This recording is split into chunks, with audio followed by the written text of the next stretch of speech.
I am humbled to present the State of the City report on the status and future of the City of Jamestown. As the newly elected mayor, I ask for your patience this evening as I go through my report. Lucky for all of you, I've only been on the job 27 days now, so not quite enough time to get myself in trouble, but more than enough to get a snapshot of the city's present state.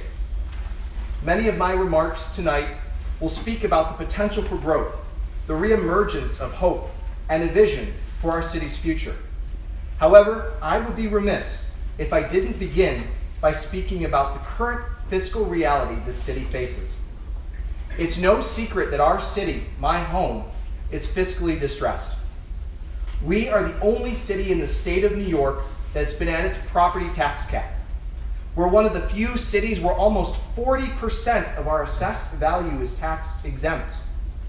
We're facing several lawsuits that can decimate our city's contingency or rainy day funds.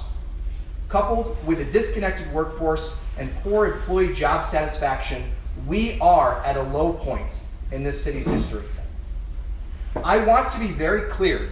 I am not saying that we're going into municipal bankruptcy or a control board, but I am saying that if we don't plan for future development, if we don't look at other revenue models, if we just sit back and keep this ship of a city afloat, we are one storm away from sinking.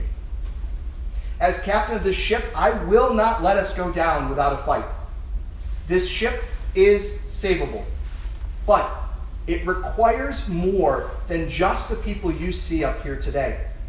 It requires us all to bring new ideas to the table, to help grow our community, and to take some new risks that maybe we weren't willing to do in the past. On September 29, 1971, Governor Rockefeller came to Jamestown to dedicate this very city hall. In a crowd of 4,000 people, he closed out his dedication speech with the following: "This new city hall symbolizes the choice you have made for Jamestown. You have chosen initiative over complacency. You have chosen progress over decline. In many ways, this is a far different city than it was long ago. But the spirit that tamed a wilderness along Chautauqua Lake and the vision that saw the prospects for a fine community are obviously alive and well in Jamestown today." Jamestown has always been a community looking towards change, looking towards innovation. So let's talk about the innovation we're going to see in the coming year.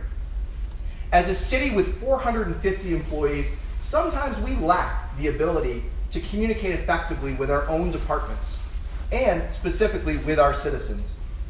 We've created an internal working group and have challenged our community partners to help the city be better at sharing communication and data. Many cities have integrated new technologies to help departments share information and better serve residents. For example, maybe you've called the assessor's office asking about your tax bill. The assessor's office knows about your assessment values, but not your taxes. The assessor's office has to go to the clerk's office to get your physical bill, just to answer your questions. Wouldn't it be great if the assessor's office, or even you, could view your tax bills online? For another example, while our police officers have mobile computers in their vehicles, which provide information for each call, our fire department does not. Imagine a city having a system. When a call comes in, our fire department could see the call from the fire truck and know instantly where the nearest fire hydrants are. These are solutions cities across the country are implementing to better serve people. Let's talk about better serving residents through increased communication, especially emergency communication. I envision a system where the city is able to communicate emergency alerts to residents through phone, email, text messages, and even social media.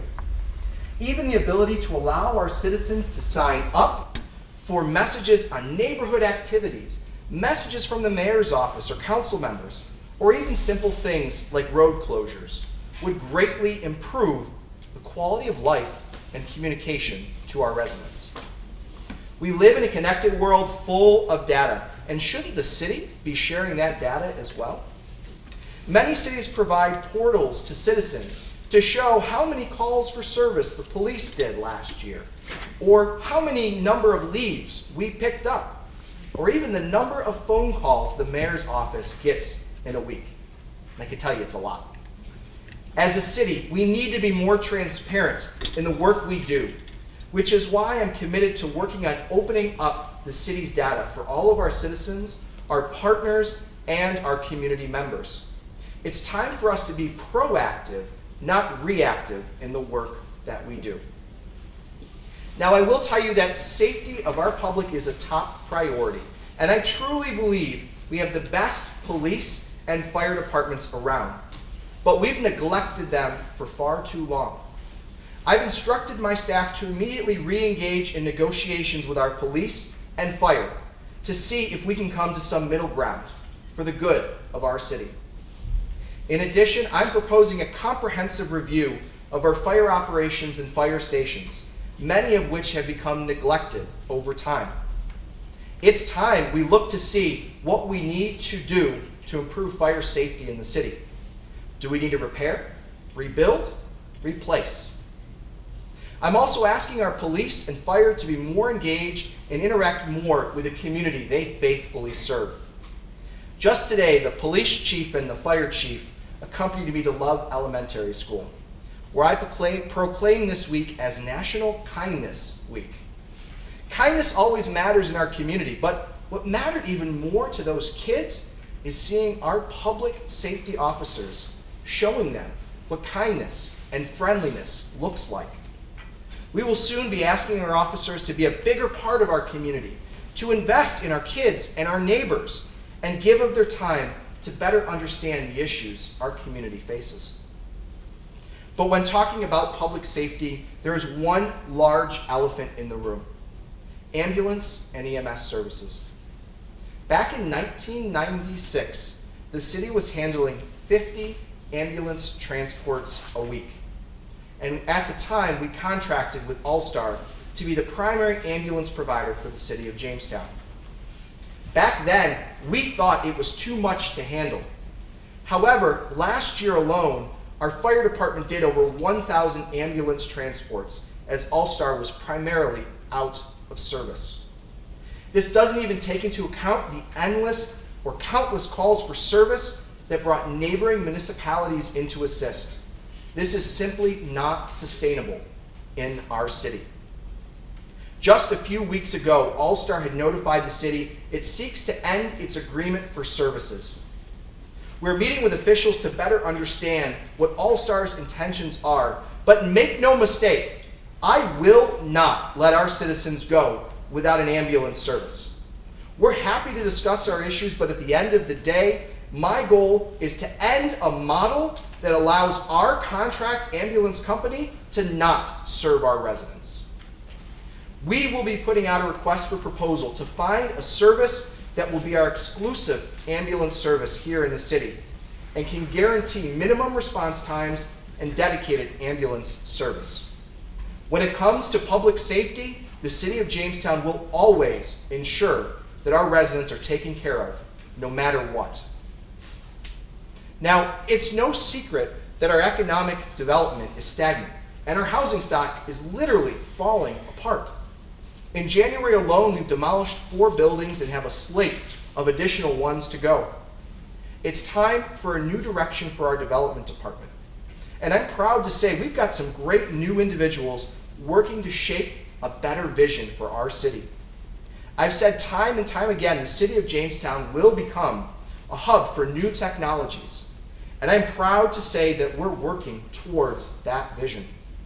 In the first 27 days, our development department has met with handfuls of developers looking to invest in Jamestown and has started to revamp our loan programs to focus on business startup, sustainability, and growth. We now have a strong partnership with the Small Business Development Center and are aggressively working to partner with other organizations to improve the city's economic outlook. One crucial component of that is housing. It's often said that it takes a village to raise a child. Well, it takes a city of smart and thoughtful people to deal with our housing issues. The city will be creating a community housing group to bring organizations together that are working in the housing sphere and coordinate a plan for our city. We're looking at new laws on rental inspections to combat unsafe living conditions and fighting hand in hand with the county on lead abatement.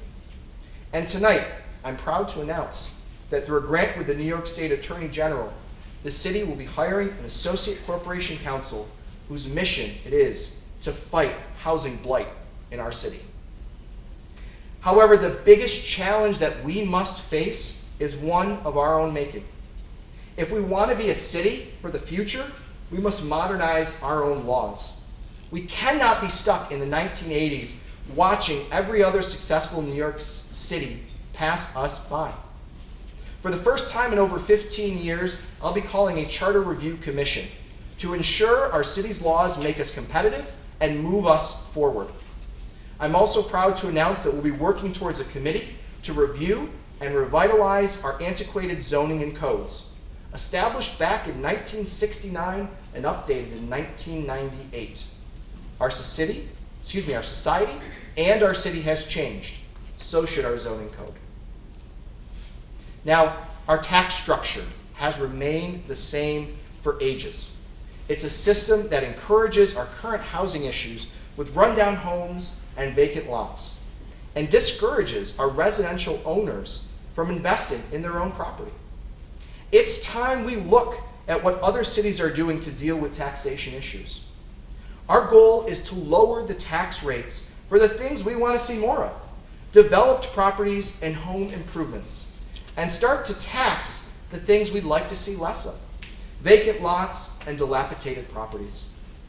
I've directed our assessment office to start to run different models for taxation in the city that will ease our residential property owners from the heavy tax burden they face.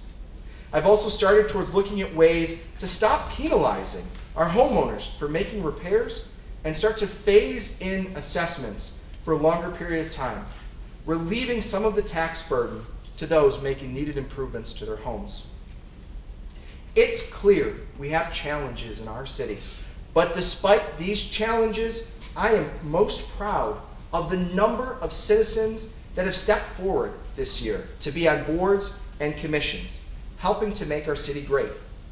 For the first time in a long time, this council tonight will approve a diverse group of people to serve in positions across the city, impacting so many parts of our daily lives. When I ran for office, I said partnerships and new voices would be key, and I meant it. Despite my warnings of our future if we stay the current path, what I see most in this city is hope. Hope that together, as one community, we can solve problems and rise above challenges. We have much work to do this year, improving city communications, addressing public safety concerns, redeveloping our city, modernizing our tax structure. But I'm confident that hope and action will move Jamestown forward. But we must remember what Governor Rockefeller said to the people of Jamestown 49 years ago. You've chosen initiative over complacency. You've chosen progress over decline.